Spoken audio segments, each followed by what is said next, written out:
All right, guys, welcome back to Kiss Dog Training. The topic today is a little convoluted.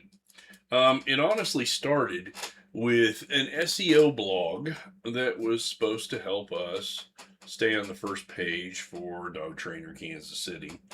And the original title was Why Dog Training Should Make Everyday Life Easier. Well, as I wrote it and I started adding little SEO things, it really became obvious. It really is a blog that's more about what can dog trainers do to make dog training easier, everyday life easier for the client. And it's the things that I think are important for a dog trainer to work on with a client, okay?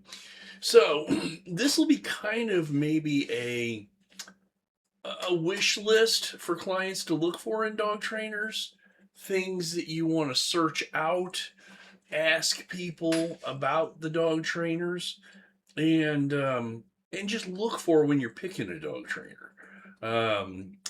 Ironically, it's not always the person who can get the dog to do the coolest things that are going to help you get to where you want to be with your dog.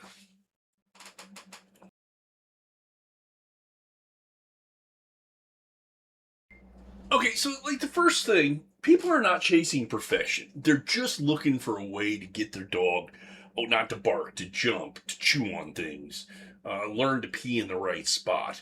And it's not any kind of magic from the dog trainer that's going to fix that.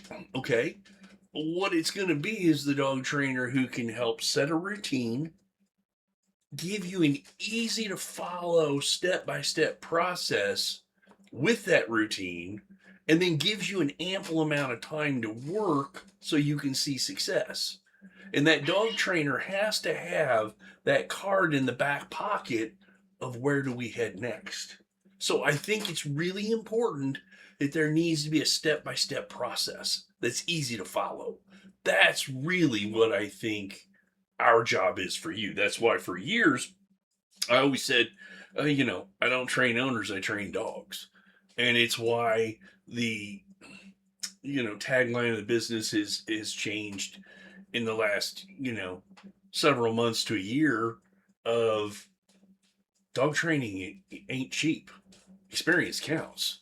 You're going to find that the people who've been in this business longer probably have more tricks, not to get what they want out of the dog, but what to get out of the people.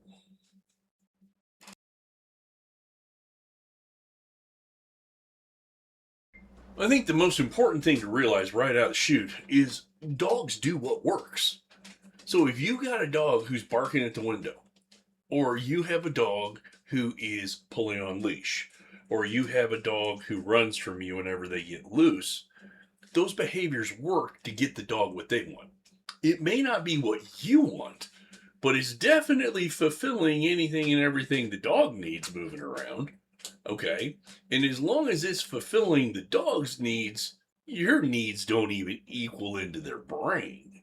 Okay. So what we got to do is come up with, again, I'm going to say that routine word of where can we start just to gain some traction. And I think a lot of that for me as a dog trainer is that hand feeding aspect. Me saying, okay, first 30 or 60 days, I want you to put the food bowl away, or I want you to carry it around the house and I want you to work the dog. We might be working the dog in the living room. We might be working the dog in the backyard. We might be working the dog on a long line in the front yard. But we are utilizing those 2 times a day that I'm going to feed the dog so that we can train. That's a routine any of my clients can pull off. Now, if I give them 22 exercises to work on 3 times a day for exactly 22 minutes, it's probably not going to be something that they're going to be able to do. So again, it's taking the same principle and dumbing it down to where somebody who has to work and has a family and only has a finite period of time can spend that 15 to 20 minutes a couple of times a day while they're feeding their dog, just working on some of the things we've done. And then we have to add different layers, okay? But again, it comes down to that word routine. And for me, that first step has always been hand feeding. because it's my way of tricking you into not only feeding your dog twice a day, which I know you're already doing, but utilizing that 2 times a day to get some training done. Now we're killing two birds with one stone.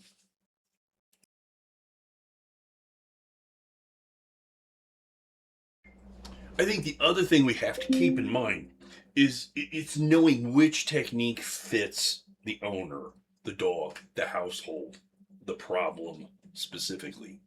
I think with time and experience in the industry, you start coming up with, okay, so potty training. Okay, tell me how you do it. Well, we do this and we do that. Okay, have you ever thought about using bells? Now, you have to tell people there's a dark side to bells. The dog may very well ring the bell throughout. You may even hear it right here. As you see my dogs walking through here. When I'm shooting these videos, a lot of times they get all pushy and they'll start ringing the bells in the kitchen because they want to go outside. In fact, there's one that just left. But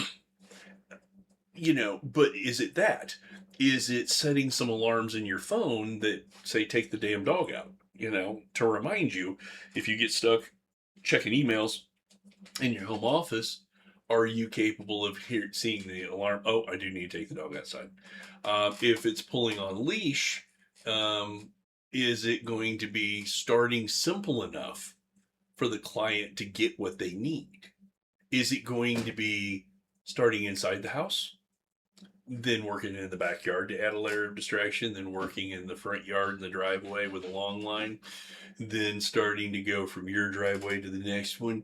A lot of people will look at me and go, no, I want to work on the walk right here and right now. And I'm like, you're not ready to work on the walk. You aren't doing the walk yet. What we need to do is get the dog accustomed to the leash and coming back to you and paying attention. It's one of those that we have to get people to understand. You have to start simple so you stand a chance when it's hard. If you're practicing when it's hard, you're not succeeding. If you're practicing when it's simple, you're going to get some reward, and then we can start adding layers of distraction so that the dog can handle it.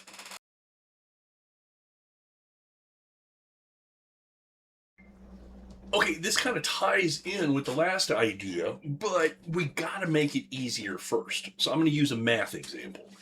How many people were taught, please excuse my dear Aunt Sally, in math or PEDMOS? And if I think about it, parentheses, exponent, division, multiplication, addition, subtraction. It's the order of operation, okay? You don't even stand a chance in algebra unless you understand that. And if you think about it, we learn in little bitty chunks, and then we start putting it together with that what's that fancy word, acronym.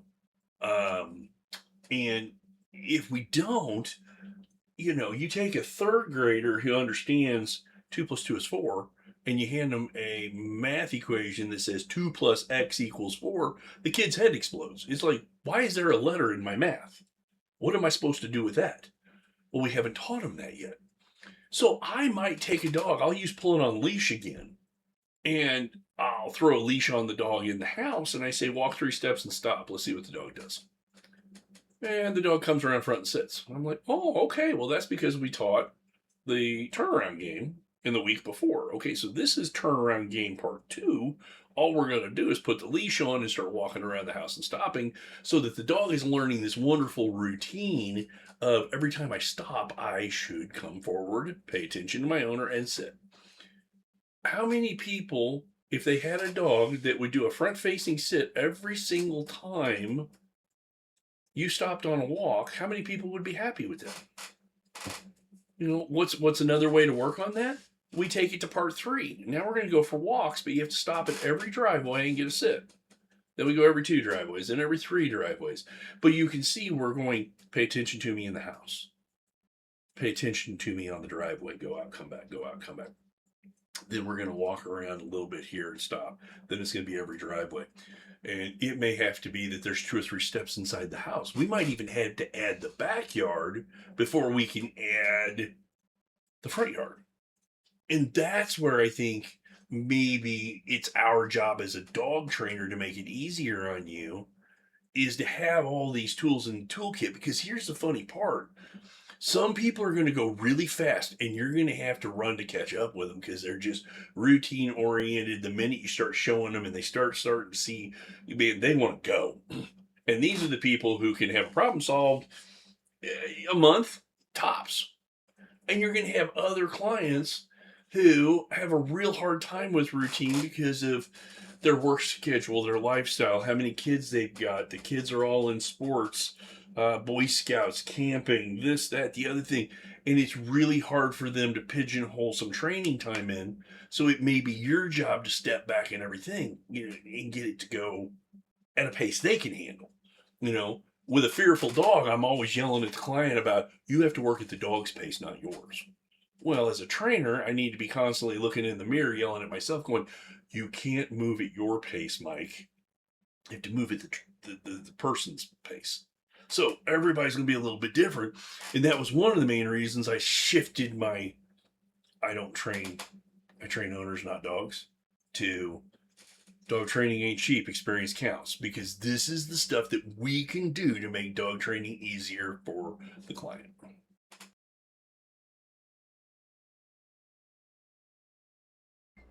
Here's another little truth bomb, and this would be for clients and for trainers out there. The training doesn't happen when we are there training the owner and the dog. The training happens in between the sessions. One of my pet peeves is finding out that somebody came to me from a trainer who, we're going to meet 3 times a week. Okay, the client's head's going to explode. They can't barely handle what's going on in their life anyway, and you're going to show up on Monday, Wednesday, and Friday and then give them the weekend to work? I'm totally different. It's like, okay, we're meeting today. I'm going to give you 2 weeks to practice. I'm going to send you videos of me working with it. I'll probably send you a couple of books. I'm going to send you a progress report. I want you to maybe 2 or 3 times a week tell me how things are going. The biggest pet peeve I have is when I walk into somebody's house and they go, well, we didn't want to bother you, so we just waited till you came to ask the question. Well, we just wasted part of that 2 weeks. If you're having problems, I want you to call me. I want you to be direct and go, this ain't working. And usually what I'll say is, okay, do me a favor. Shoot me just a little 10, 15, maybe 20 seconds tops, because I don't want to clog up the email servers. Send me a video. Have your better half, your partner, neighbor, whoever, shoot that video and let me see it. And 90% of the time, it's like, look, you're moving too fast. Your hand's moving too fast. You're holding your hand here instead of bringing it up into a sit or going all the way down to, a down or a come. You're keeping it right here in this dead man's land where it really knows, like, oh, I don't know what that means. We haven't worked on that yet. But I can usually get somebody back on track pretty quick. I can shoot a quick video with one of my dogs. That's the kind of response and help you as a trainer are going to give the client so that they don't lose motivation. They keep working. They keep going from station to station. Okay. In a sense, it's your job to go alphabetically for them. A to B, B to C, C to D. But the owner wants to go A to F. Well, you have to point out when they send you that email, hey, quit working on F, back up, let's get back to B, let's get to C, let's get to D, show me those. When you're there, call me, email me, then we'll get to what you want to work on, okay?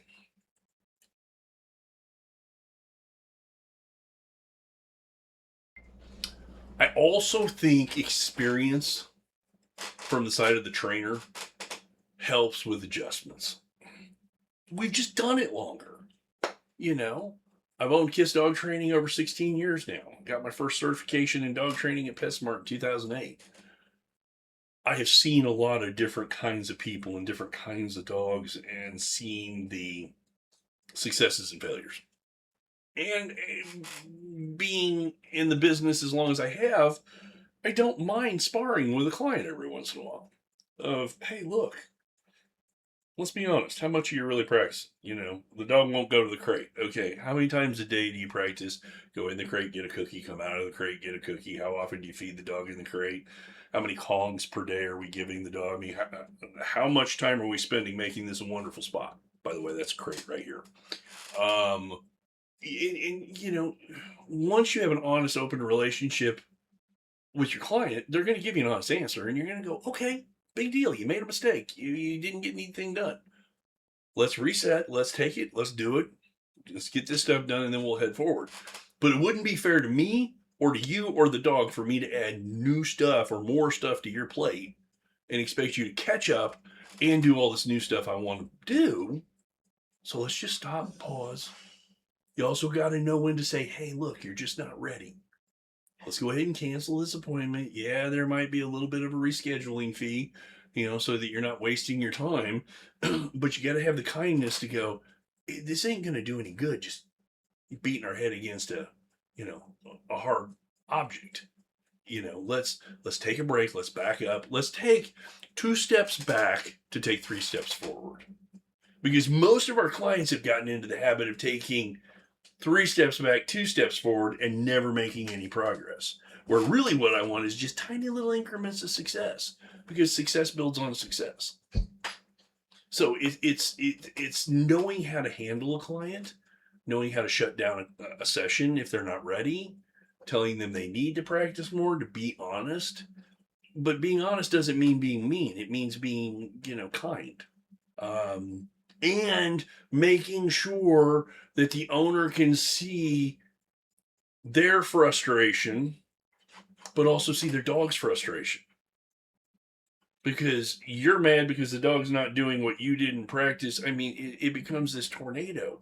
And sometimes the best thing in the world is, let's take a couple of days. You already do doggy daycare. Take a couple of days off. Send the dog off to doggy daycare. Rebound. Relax. But I want to work. And I'm like, yeah, your dog is getting work at doggy daycare. It's not the work you want to work on, but it is something functional, okay? You might suggest hiring somebody to help you walk the dog. Somebody who's a professional dog walker.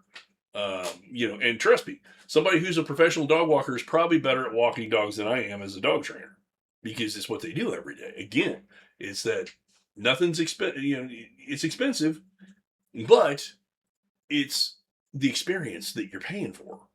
So, okay.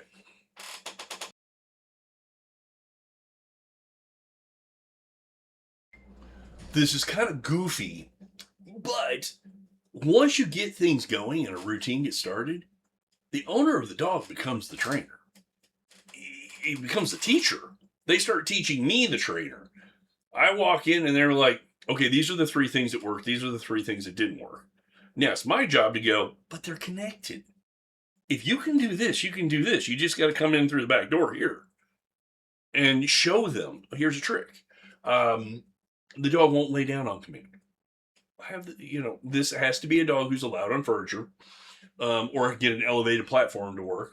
But a lot of times, just getting a dog up on an elevated platform where I can bring my hand down below the level of the platform to get 1 or 2 downs will help the dog go, oh, that's all you wanted? Some people will sit with their knee up and lure the dog under the knee, because the dog has to lay down as they go under your knee. There's all sorts of little tricks. A lot of people automatically assume it's sit down and pull the treat back towards you, and their butt keeps popping up. And I just, have you ever thought about just going down and push in? And we got to make sure we're on a hardwood floor and not a rug. But a lot of times, if you're on a hardwood floor, they just slide right back into a down. They will tell you what's working, what's not working. And when that happens, instead of you having to force information on them, they're dragging information out of you. That's when training becomes really successful, is when they start pulling information out of you because they want it to work, versus you having to throw stuff at them. And sometimes the more you throw, the more frustrated they get. So it's just getting a couple of little successes, and then we can move on and make it work.